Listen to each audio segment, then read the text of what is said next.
보겠습니다. 당시 이제 대통령이 비상계엄 선포 전 몇 시경쯤 국무회의를 개회하고 뭐 소집 지시하려고 했냐라는 질문에 대해서 증인이 담화문 발표 기준 2~3시간 전에 먼저 핵심 국무위원과 토의하고 추가적으로 가능한 인원을 그 토의가 마칠 때쯤 소집하기로 했다라고 대답하셨어요. 그러면 그 담화문을 발표하기로 한 시간은 10시로 정해졌던 건가요? 네, 그렇습니다.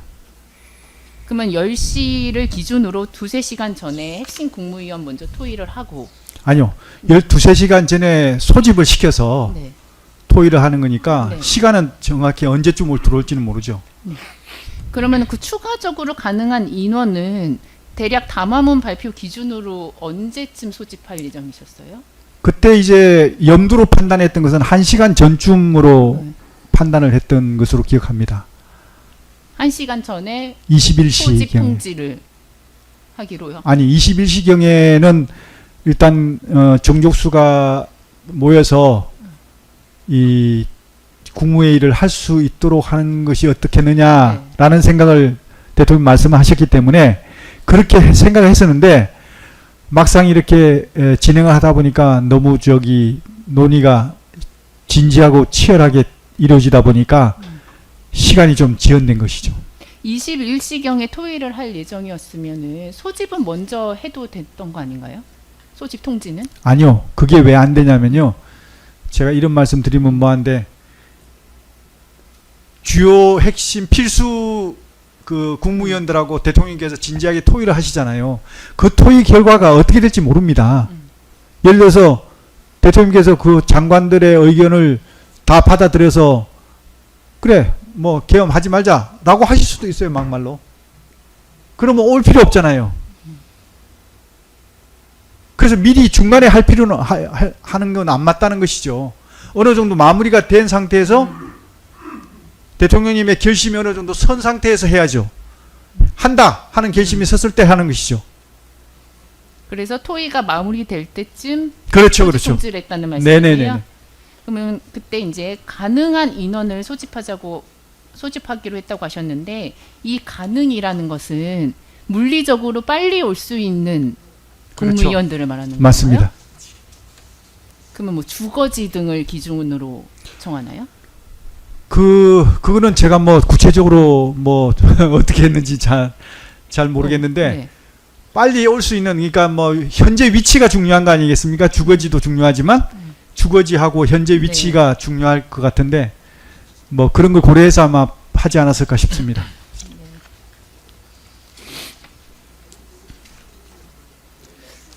그런데 그 주신문 33번 관련해서 물어보겠습니다. 시간적 제약과 연락 가능 여부 등 현실적 이유를 고려해서 불렀다고 대답하셨는데 실제로 소집을 통지한 조규홍 복지부 장관 같은 경우는 주거지가 판교 백현동이었습니다. 백현동에서 소집 통지를 받고 급히 출발했다고 하고요. 박상우 국토부 장관 같은 경우는 소집 통지를 받고 오는데 1시간 이상 소요될 정도로 먼 거리에 있었기 때문에 오기 전에 국무회의가 끝났어요. 그러면 이 시간적 제약 등을 고려한 건 아닌 것으로 보이는데 어떤가요? 그거는 연락하신 분들이 판단해서 하신 거기 때문에 제가 뭐 어떤 답변 드릴 사안은 아닌 것 같습니다. 그러면 이 가능 여부, 이 추가적으로 소집 가능한 국무위원은 어떤 기준으로 정해서 통지를 한 건가요?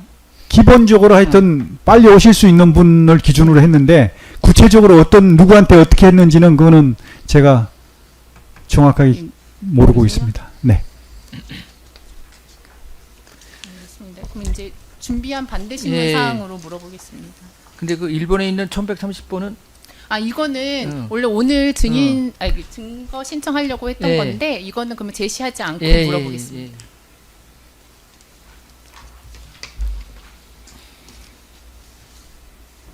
증인은 2024년 12월 3일 18시경 피고인과 함께 삼청동 안가에서 조지호 경찰청장, 김봉식 서울경찰청장을 만나고 같은 날 19시 46분경 피고인 김정환, 박종준과 함께 대통령실로 복귀한 사실이 있죠. 몇 시에 복귀? 19시 46분경. 복귀한 사실이죠? 예.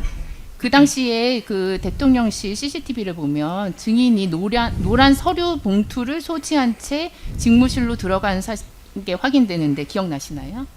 네, 봉투는 뭐 들고 들어간 것 같습니다. 그 봉투 안에는 그 국무위원들에게 나눠줄 지시사항 서류가 들어 있었나요? 그거하고 참고 자료도 있고 막 그랬을 겁니다. 정확하게 뭐 제가 그러면 이 국무위원들에 대한 이 지시사항 같은 거는 언제 어떤 방식으로 작성된 것인가요? 그 참고 자료나 국무위원들한테 줄 지시사항. 그거는 12월 2일인가 뭐 잘 정확하게 날짜는 기억이 안 나는데 대통령하고 얘기를 나누다가 그 계엄과 관련해서 저 장관들하고 이렇게 협조할 일들이 있다고 내가 말씀을 드렸더니 그거는 저 장관이 저한테 장관님 알아서 판단해서 그 협조할 사항이 있으면 그 메모를 해서 드리라고 그렇게 말씀하셔서 제가 정리를 했던 겁니다. 그 김정환의 증언에 의하면 당시 집무실에서 A4 용지를 갖고 나왔는데 그 A4 용지에 대해서 특검에서 김정환이 대통령님이 누구누구를 부르라고 적어주셔서 그것을 들고 나온 것이고 행안부 장관, 통일부 장관 정도가 기재되어 있었던 것 같다.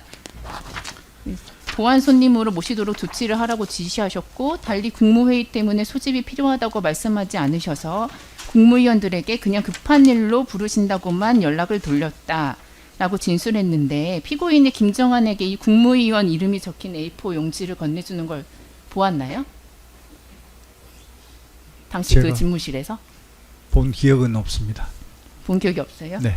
그 피고인이 처음에 그 핵심 국무위원 소집할 때 핵심 국무위원만 먼저 소집했다고 하셨잖아요. 그 핵심 국무위원 소집하라고 피고인이 김정환에게 A4 용지에 그 국무위원 이름을 적어줬는데 그 상황에 대해서는 보지 못했어요? 기억나지 않습니다. 네. 기억이 안 나세요? 뒤에 건 생략하시죠. 네. 뭐 모르시는 것 같으니까. 네. 다 생략하고 3-1번 물어보겠습니다. 그 국무위원 중에 이상민, 박성재 장관이 먼저 핵심 국무위원으로 소집되었는데 이상민에게는 언론사에 대한 단전 단수 지시, 박성재에게는 체포 대상자 출국 금지 및 구치소 확인 등 지시를 위해 다른 국무위원들과 달리 먼저 소집한 것인가요? 그렇지 않습니다. 근데 당시 이런 문건을 전해준 사실이 있나요? 이상민과 박성재? 없습니다. 생략하고 4번 물어보겠습니다. 당시 소집 통지를 한 국무위원들, 핵심 국무위원들 먼저 네, 소집하셨잖아요. 네. 핵심 국무위원들에게 국무회의를 진행할 것이라는 사실은 사전에 고지하진 않았죠. 예, 안 했습니다. 그럼 국무위원들은 호출을 받고 현장에 도착한 뒤에야 국무회의임을 알게 된 건가요? 다시 한번. 핵심 국무위원들도 네. 호출을 받고 대통령실에 아마 그랬을 도착한 겁니다. 이후에야 네. 국무회의라고 알았던 그랬을 건가요? 겁니다. 조금 전에 추가로 제가 하는 가지 네. 더 말씀을 드려야 될지 모르겠는데 단전 단수 관련해서 네. 뭐 얘기했냐고 말씀하셨지 않습니까? 네. 단전 단수 관련해서 제가 그 행안부 장관한테 얘기한 적도 없고 거기에 메모를 해서 준 적도 없고 그런 어떤 상황인데 실제로 단전 단수와 관련해서 만약에 그게 임무 수행이 됐다 그러면 단전 단수와 관련해서 임무를 그 수행을 했어야 되지 않습니까? 수행 안 했지 않습니까? 예. 아까 네. 뭐 증인은 준 적 없다고 네. 했으니까 지금 그것만 확인하면 됩니다. 네. 5번 물어보겠습니다. 대통령실 CCTV 영상을 보면 2024년 12월 3일 21시 9분경 조태열, 김영호, 이상민, 박성재, 조태용, 한덕수가 그 연결 출입문을 통해서 집무실에서 대접견실로 순차로 이동을 합니다.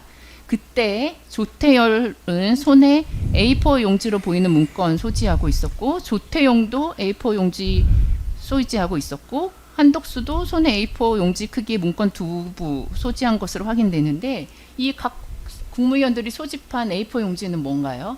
글쎄 뭘 들고 왔는지 모르겠는데 제가 준 건 아마 협조할 사항을 준 것 같고 계엄 선포문 관련해서 제가 미리 한번 읽어보라고 준 것으로 기억납니다. 협조 사항의 내용은 기억이 나세요? 기억나지 않습니다. 내용은 기억이 안 나세요? 네.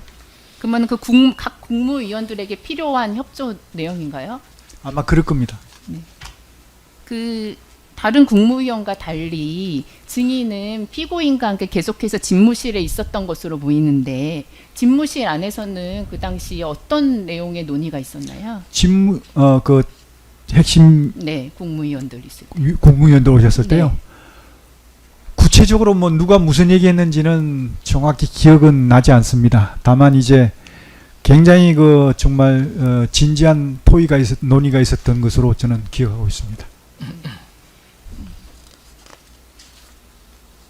비상계엄의 서막을 알린 그 긴박했던 순간 김용현 전 장관의 입을 통해 드러난 진실은 가히 충격적입니다. 소집 기준도 모른 채 급히 불려온 국무위원들이 정작 도착해서야 국무회의 사실을 알았다는 건 사실상 국가 시스템을 무력화한 폭거 아니겠습니까? 빨리 올 수 있는 사람을 불렀다면서 정작 먼 거리에 있던 장관을 호출했다는 모순은 이들의 계획이 얼마나 허술하고 급조되었는지를 증명하고야 말았습니다. 오늘 이 영상에 분노하신다면 널리 공유 부탁드립니다.